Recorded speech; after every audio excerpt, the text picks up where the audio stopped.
السلام علیکم، میرا نام محمد سعد ہے۔ آپ میرا یوٹیوب چینل اور فیس بک پیج دیکھ رہے ہیں۔ جیسا کہ آپ کو پتہ ہے کہ ہماری اپنی کنسٹرکشن کمپنی ہے اور میں کنسٹرکشن گائیڈ لائن پہ ویڈیوز بناتا رہتا ہوں تاکہ عام پبلک کو اس سے فائدہ ہو اور وہ کنسٹرکشن کے متعلق جو ان کے سوالات ہیں ان کا جواب مل سکے۔ آج کا جو میرا ٹاپک ہے کہ دیواروں کی چنائی اور چوکاٹ کی فٹنگ، یہ میں نے بشارت حمید صاحب کی کتاب ہے تعمیر مسکن، وہاں سے لی ہے۔ بشارت حمید صاحب الحمید ایسوسی ایٹ کے CEO ہیں۔ تو ہم اس پہ ڈیٹیل سے بات کرتے ہیں کہ دیواروں کی چنائی اور چوکاٹ کی فٹنگ کیا چیز ہوتی ہے۔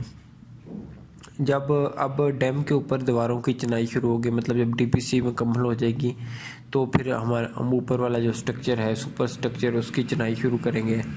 یاد رہے کہ 4 انچ کی دیوار صرف بطور پارٹیشن، پردہ، باتھ روم اور بیڈ روم کے درمیان والی دیوار کے طور پہ ہی رکھنی چاہیے، اور باقی ساری لوڈ والی دیواریں 9 انچ کی ہونی چاہیے۔ کچھ آرکیٹیکٹ حضرات نقشے میں کمروں کی لوڈ والی دیواریں بھی 4 انچ کی رکھ دیتے ہیں، جبکہ انہیں 9 انچ کی ہونا چاہیے۔ 4 انچ کی دیوار ساؤنڈ پروف نہیں ہوتی۔ اگر کمرے کی دیوار 4 انچ کی رکھیں گے تو پرائیویسی نہیں رہے گی، اس لیے کمرے کی دیواریں 9 انچ ہی رکھنی چاہیے۔ اگر آپ دروازوں کی چوکاٹ سٹیل چادر کی لگوانا چاہیں تو ڈیم تیار ہوتے ہی بنوا لینی چاہیے، کیونکہ چنائی کے دوران ہی ان کی فٹنگ کی جائے گی۔ اگر چوکاٹ لکڑی کی لگوانے کا ارادہ ہو تو یہ گرے سٹرکچر کمپلیٹ ہونے کے بعد لگائی جاتی ہے۔ سٹیل چادر کی بنی ہوئی چوکاٹ گرے سٹرکچر ورک کے دوران ہی فکس کر دی جاتی ہے۔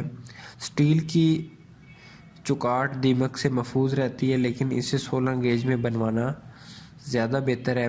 بعض لوگ سستے کام کے لیے 18 گیج کی بھی لگوا لیتے ہیں، یا وہ بلڈرز جن کا مقصد زیادہ پیسے کمانا ہوتا ہے وہ ہلکی گیج استعمال کرتے ہیں، لیکن اس پہ کمپرومائز نہیں کرنا چاہیے، کیونکہ ہلکی چوکاٹ کو اگر بعد میں زنگ لگ جانے کی وجہ سے تبدیل کرنا پڑے تو یہ کام سستا نہیں پڑے گا، اور دیوار کو توڑ کر چوکاٹ نکلے گی، اور تبدیل کرنے کے بعد نئے پلستر کرنے کے ساتھ ساتھ پینٹ اور فرش پر نئی ٹائلز بھی لگوانا پڑیں گی۔ جبکہ 16 اور 18 گیج پورے گھر کی چوکاٹ کی قیمت کا فرق 5-7 ہزار سے زیادہ نہیں ہوتا، اور یہ اتنی بڑی رقم نہیں جس کی بچت کی جائے۔ سٹیل چوکاٹ بنواتے وقت یہ خیال رہے کہ 9 انچ کی دیوار کے لیے چوکاٹ کی چوڑائی 10 انچ سے کم نہ ہو، اور 4.5 انچ کی دیوار کے لیے چوکاٹ کی چوڑائی 5.5 انچ سے کم نہ ہو۔ اگر یہ چوڑائی کم ہوئی تو پلستر کرتے وقت یہ چوکاٹ پلستر کے برابر سیٹ نہیں ہوگی، کیونکہ دیوار کی دونوں طرف آدھا انچ پلستر کی تہہ چڑھتی ہے۔ اگر چوکاٹ کی چوڑائی کم ہو تو پلستر کی تہہ اوپر ہوگی، چوکاٹ آدھا انچ اندر رہے گی، پھر اس چوکاٹ پر لکڑی کا بارڈر نہیں لگ سکے گا اور دیکھنے میں بہت بری لگے گی۔ پورچ میں کھلنے والا مین دروازہ کم سے کم 4.5 فٹ چوڑا رکھیں۔ اگر جگہ کی تنگی نہ ہو تو 5 فٹ رکھنا زیادہ بہتر رہے گا، کیونکہ گھر میں لائی جانے والی ہر چھوٹی بڑی چیز اسی میں سے گزر کے ہی آگے آئے گی۔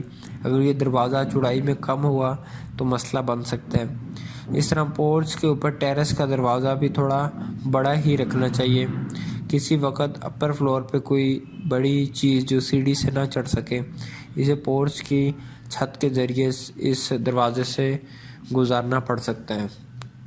یہ ٹاپک تھا آج کا کہ دیواروں کی چنائی اور چوکاٹ کی فٹنگ۔ امید ہے انشاءاللہ آپ کو اس سے فائدہ ہوگا اس ویڈیو سے۔ اگر آپ اپنا گھر بنوا رہے ہیں یا فیوچر میں بنوانا چاہتے ہیں تو یہ ویڈیو آپ کے لیے ہیلپ فل ثابت ہوگی، اور میرے چینل کو سبسکرائب کر لیں۔ ویڈیو دیکھنے کے لیے شکریہ۔ اللہ حافظ۔